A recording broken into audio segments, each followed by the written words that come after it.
કૃષ્ણ. કેમ છો બધા? આઈ હોપ તમે બધા મજામાં હશો.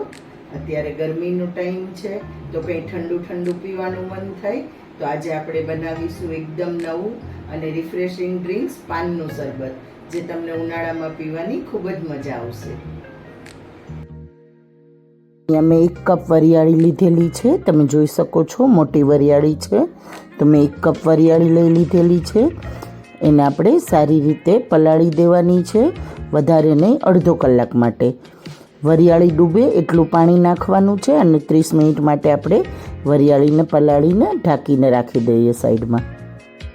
આ પાન શરબત સિરપ તમે સ્ટોર કરીને 1 થી 2 મહિના સુધી ફ્રીજમાં રાખી શકો છો. મહેમાન આવે ત્યારે 2 જ મિનિટમાં બનાવીને સર્વ કરી શકો છો. તો હવે વરિયાળીને આપણે સાઈડમાં રાખી દઈશું.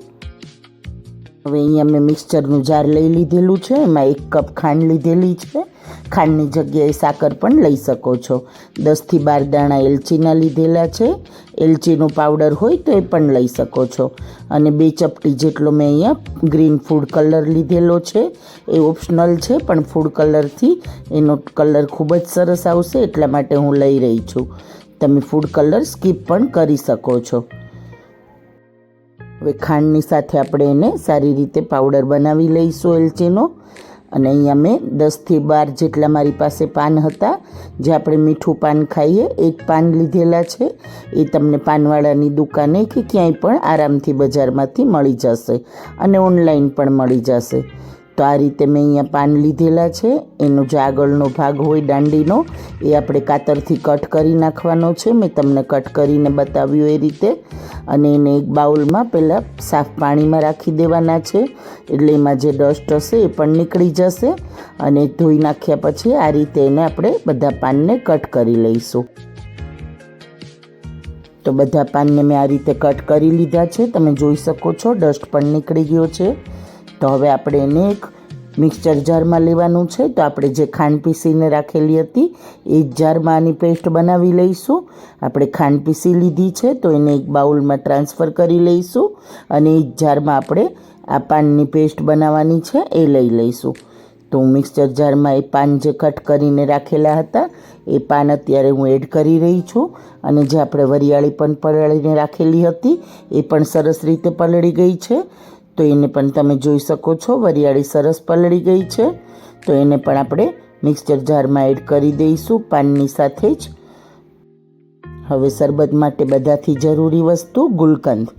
મેં અહીંયા મારી પાસે ગુલકંદનો ડબ્બો છે, 200 ગ્રામ ગુલકંદ છે, તો હું એ એડ કરી રહી છું.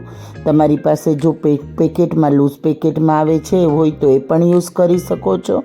તમારી પાસે જે પણ ગુલકંદ હોય એ તમે લઈ શકો છો. એ પણ તમને બજારમાં આરામથી મળી જશે ગુલકંદ. અને ઘરે પણ તમે ગુલકંદ બનાવી શકો છો. હું અહીંયા 200 ગ્રામ ગુલકંદ છે તો એ 200 ગ્રામ ગુલકંદ લઈ રહી છું.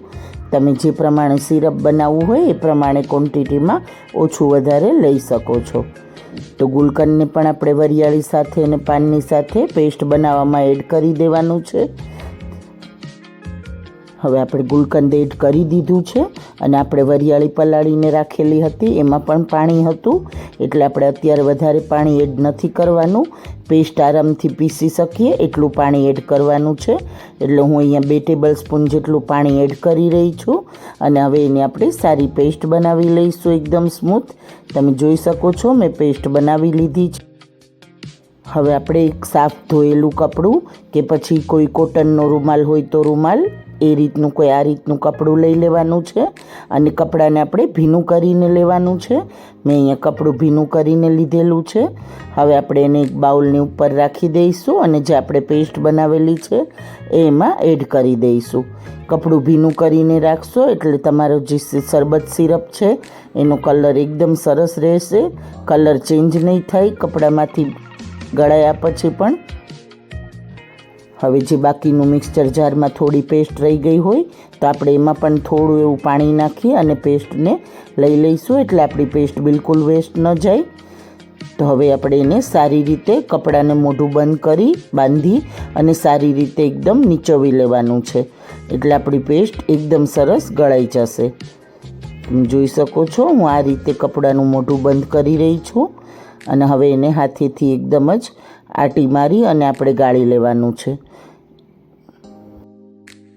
આ શરબત સિરપને તમે 1 થી 2 મહિના સુધી કાચની બોટલમાં ફ્રીજમાં સ્ટોર કરીને રાખી શકો છો, અને જો પ્લાસ્ટિકની બોટલમાં રાખો તો 15 દિવસ માટે ફ્રીજમાં સ્ટોર કરીને રાખી શકો છો. અને જ્યારે પણ શરબત પીવાનું મન થાય ત્યારે 2 મિનિટમાં બનાવીને રેડી કરી શકો છો.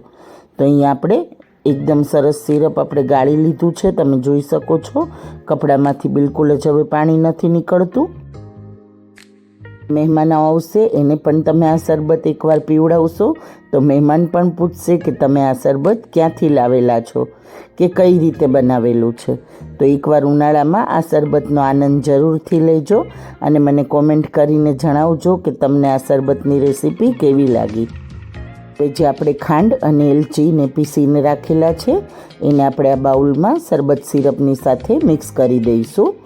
ખાંડને આપણે પીસીને રાખેલી છે એટલે આરામથી મિક્સ થઈ જશે. એડ કર્યા પછી તમે જોઈ શકો છો હું અહીંયા બધી જે ખાંડ આપણે 1 કપ પીસીને રાખેલી હતી એ હું આમાં મિક્સ કરી રહી છું. અને એમાં આપણે ફૂડ કલર પણ નાખી દીધેલો હતો એટલે હવે આપણા સિરપનો કલર પણ એકદમ સરસ આવી જશે. અત્યારે ખાંડ પીસેલી છે એમાં તમને ખ્યાલ નહીં આવે, પણ સિરપમાં મિક્સ થઈ ગયા પછી એકદમ સરસ ગ્રીન કલર આવી જશે. જોવામાં પણ ખૂબ સરસ લાગશે. હવે ખાંડને આપણે સારી રીતે મિક્સ કરી દીધી છે સિરપ સાથે. તો એમાં કોઈ વરિયાળીના દાણા રહી ગયેલા છે, તમે જોઈ શકો છો. તો એ આપણે ફરીથી એકવાર ગાળી લઈશું એટલે બિલકુલ જ વરિયાળીના દાણા નહીં રહે અને આપણું એકદમ સરસ સિરપ રેડી થઈ જશે સ્ટોર કરવા માટે. અહીંયા નાની ગળણીથી સિરપને ગાળી રહી છું અને સિરપને આપણે ગાળી અને એક બોટલમાં ટ્રાન્સફર કરી લઈશું. જેમાં તમારે સ્ટોર કરવું હોય એ બોટલમાં કે જારમાં તમે લઈ શકો છો. તો મારી પાસે અત્યારે કાચની બોટલ એક કેવેન્ટર્સની ખાલી પડેલી છે, તો એમાં હું શરબત સિરપ ભરી રહી છું. બાકી બધી બોટલો અત્યારે ફ્રીજમાં ઓલરેડી શરબતની ભરેલી છે, તો આપણે આ બોટલમાં ભરી અને સ્ટોર કરી રાખી દઈશું ફ્રીજમાં. હવે સિરપને આપણે બોટલમાં ભરી લીધું છે, તો હવે અત્યારે પીવા માટે આપણે શરબત પણ હું તમને બનાવીને બતાવું છું. તો હવે અહીંયા એક બાઉલમાં મેં સિરપ 1 ચમચા જેટલું સિરપ રાખેલું છે, એટલે ટેબલ સ્પૂન ગણો તો 8 ટેબલ સ્પૂન જેટલું સિરપ રાખેલું છે. એમાં હું 3 ગ્લાસ જેટલું દૂધ એડ કરી રહી છું. હું અહીંયા ફ્રીજનું ઠંડુ દૂધ જ એડ કરી રહી છું. તમે રૂમ ટેમ્પરેચરવાળું હોય તો એ પણ લઈ શકો છો. ગરમ દૂધ આપણે એડ નથી કરવાનું. હવે સિરપને દૂધમાં સારી રીતે મિક્સ કરી દીધું છે, તો એને આપણે વધારે ઠંડુ બનાવવા માટે આઈસ ક્યુબ ઉપરથી એડ કરી દઈશું અને ઠંડુ શરબત સર્વ કરીશું. મારા આજના રિફ્રેશિંગ ડ્રિંક્સની રેસીપી તમને ગમી હોય તો મારા વિડીયોને લાઇક, શેર અને કોમેન્ટ જરૂરથી કરજો ફ્રેન્ડ્સ. મારી ચેનલ પર નવા હોય તો સબસ્ક્રાઈબ જરૂરથી કરજો અને તમે પણ એકવાર આ પાન શરબત બનાવીને જરૂરથી ટ્રાય કરજો. Thank you friends. તો મળીએ.